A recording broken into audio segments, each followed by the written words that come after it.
Hey everybody, wanted to say thank you so much. I received lots of great feedback, content ideas, and some good questions as part of my giveaway. So thank you. And I want to say a special thanks to the two winners, Amy and Aaron. I'm glad that the stuff made it to you in one piece, that nothing broke along the way. That's great. And glad it brightened your day. So thank you for all of that. For my first ever giveaway, I think I did all right. So thanks again. So I wanted to make a video where I answer questions and talk about some of the feedback.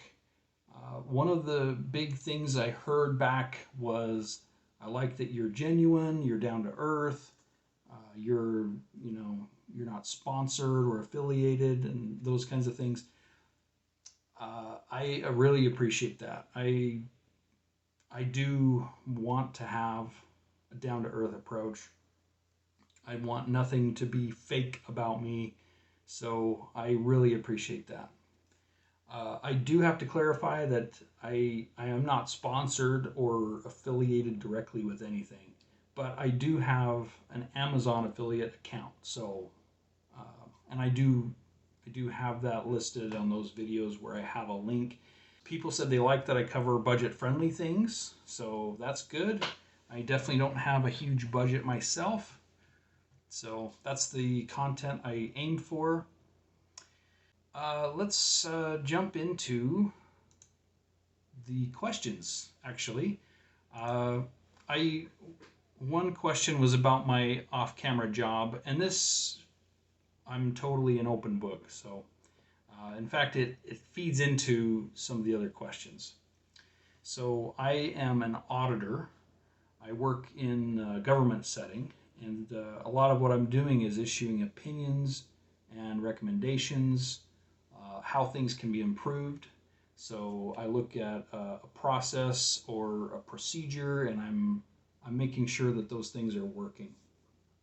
So I kind of have a natural mind for critiquing things, looking at things in that type of a way, making analysis. So it does feed into the next question, which was, what made you create this channel and what made you start doing videos? These That's part of it. I also felt like I had things to say because I am kind of an opinionated person, and there were some things that just weren't being talked about. So if there's something to be said, I feel like I have a voice, and I also felt like I had a natural mindset for doing this type of a thing. How did I get into the hobby, and how long have I been interested in pens? I've always loved pens. Even back in grade school, I loved. I had a Lucky pen. It was a Pilot V-ball, roller ball, and I just loved it. I wasn't familiar with fountain pens. In fact, one question was, did my parents or grandparents inspire you in this hobby? And they didn't. I didn't really know what a fountain pen was until it was probably right around 2012, 2013. I heard Neil Gaiman. He's an author that I really like, and I follow his work. And he had talked about his love for fountain pens, and he writes his first rough draft with a fountain pen in a notebook. So it really intrigued me, and I looked into them at that point. But they it just was too intimidating at the time. That was before I didn't even think about YouTube at that point. But I looked into, I think I landed in a subreddit somewhere trying to find out, hey, how can I try a fountain pen? They just seemed kind of inaccessible, both from a cost side and a learning curve side. But then I learned that there was such thing as a disposable type fountain pen. So I tried the Pilot Varsity Fell in love, actually really liked it, used it for lots of years. And it wasn't until, was it 2022 that I tried a different pen that wasn't the Pilot Varsity. So I used those for a long time. Uh, so anyway, that's how I got into the hobby. What does my family think of my hobby? They really don't understand, and I think a lot of people can relate to this, which is why I really like the fountain pen community, because we have a shared passion for something that makes zero sense to anyone else. They're confused. They know Dad really likes these pens. They know they are curious about ink colors and some of this, but I've had them try pens and they just, you know, it's okay. Same with my wife. She actually likes using a fountain pen once in a while, but she's nothing crazy like me. Uh, Favorite inks? I would say Diamine are just my favorite. I like the way they perform. I like the colors. I like the really vivid reds they have. Ancient Copper, Red Dragon, Rider's Blood. I like a lot of those vibrant colors. I like blues that are very vibrant. So I'm still narrowing down what my favorite inks are. And one of my goals is to kind of narrow that down within each color family and have just a solid two or three that I just really love and go for. But it's always fun finding new ones. All right. What is your favorite fountain pen to write with? Oh, what is your current favorite? And I like the word current because this changes all the time. I think many of you can relate. So I would say my current favorite is this Jinhao 100. It's got the Parker Duofold uh, design inspiration. It's just been a great pen lately. So, but this will change for sure. I know the correct answer should be my current favorite pen is the one I'm using, the one I'm currently writing with. So yeah. All right. Here's a good question: your favorite and least favorite pen and ink. Least favorite is kind of an easy answer. I don't know why. I don't really like hooded nibs. So it's hard to know why, but I just know that I don't love it. So that would probably be my least favorite. Just a hooded nib. Inks, probably the dusty, like less saturated inks would probably be my least favorite. Favorite inks are going to be the vibrant ones. And Diamine makes great ones. I also really like the Pilot Iroshizuku inks. Those are great. And then the Robert Oster inks are really nice. I've been experimenting with some of those. So this next question is not really a fair question. It's good, but it's not fair. If you had to use only one for the rest of time, which would you choose and why?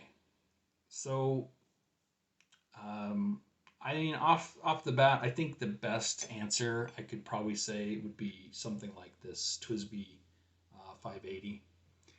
I think it checks all the right boxes, but it would be torture to just be able to just use one pen. That would be really tough. One ink, oh, maybe Ancient Copper. That's just a beautiful ink. I never get tired of it. So, not a fair question, but I gave it my best answer. What is your attitude to grail pens? What would yours be if you have one? I think having a wish list is great, perfectly normal.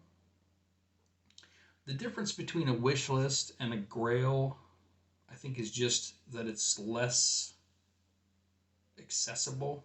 It's harder to achieve, harder to get to. What I don't agree with is the idea of a grail pen that once I reach it, I'm there. I have now arrived and I'm done, and I won't buy any more pens, or I won't be interested in anything else.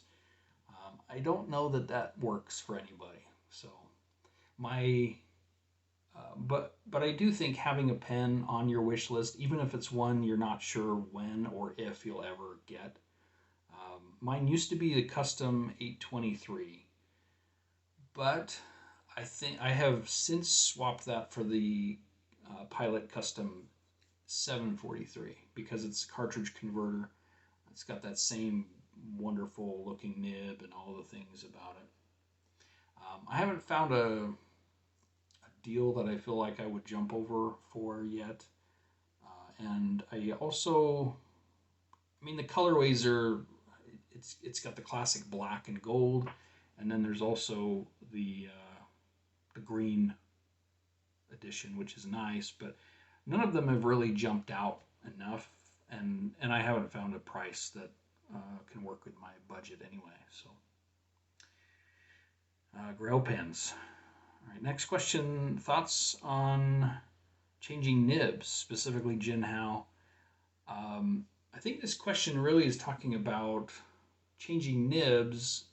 I mean, if you're working with Chinese pens, it just gives you that freedom that you feel comfortable swapping nibs.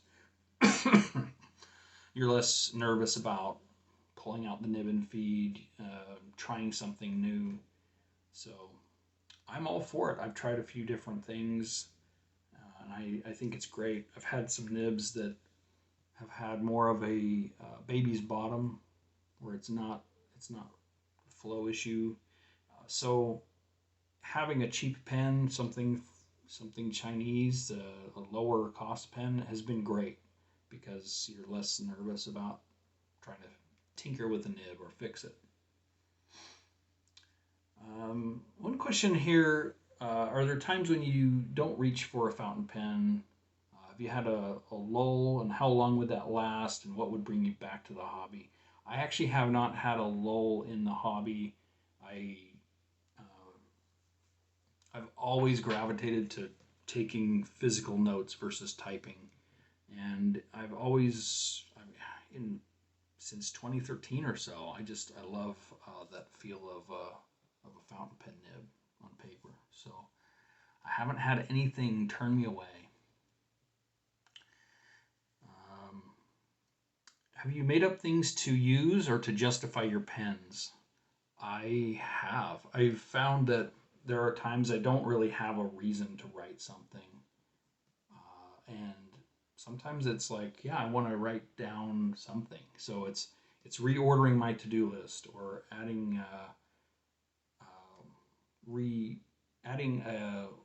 an element of priority to it.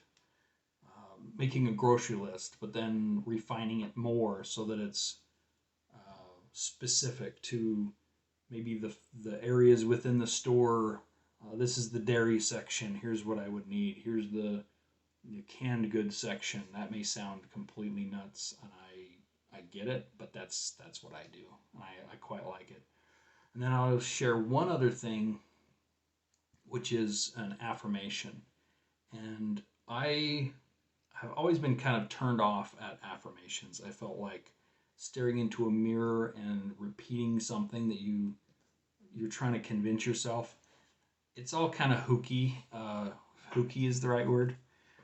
But writing an affirmation is totally different. And especially if it's something that you do agree with, or that mentally you're aligned with it, then it's not a lie.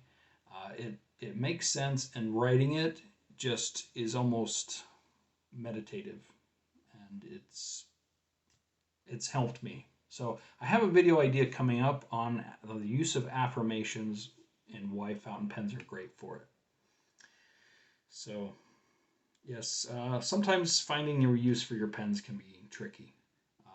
Another idea is a dream journal, just first thing in the morning. So, what accessory do you think you never thought you needed, but now you wouldn't live without? Um, I have probably quite a few of those, but I would say this plotter's notebook. It's a mini 6, and I have a review on this. I just I just love it. It's got the smell of the leather. It's got the little rings, so you can organize things. Uh, Very expensive. Doesn't fit in with a lot of my budget conscious content that I make, but it's just been great. So, okay, and last question: what non-stationary YouTube content do you enjoy, and has it influenced your content? I would say I enjoy a lot of content. I like the bullet journal content, but that is kind of stationary related. Um, there is a guy named Tiago Forte. He his his book "Building a Second Brain" I just have found really helpful, and he has some content that's great. And Tim Ferriss is another one that I really like. The Tim Ferriss podcast. I like his YouTube content, and so yeah, those have been great. Okay, I'm gonna cut it off here before I go too long.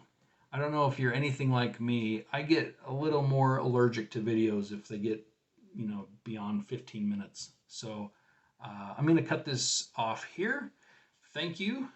Please like, that helps the algorithm. Leave a comment and stay tuned. Got more ideas on the way. So thanks.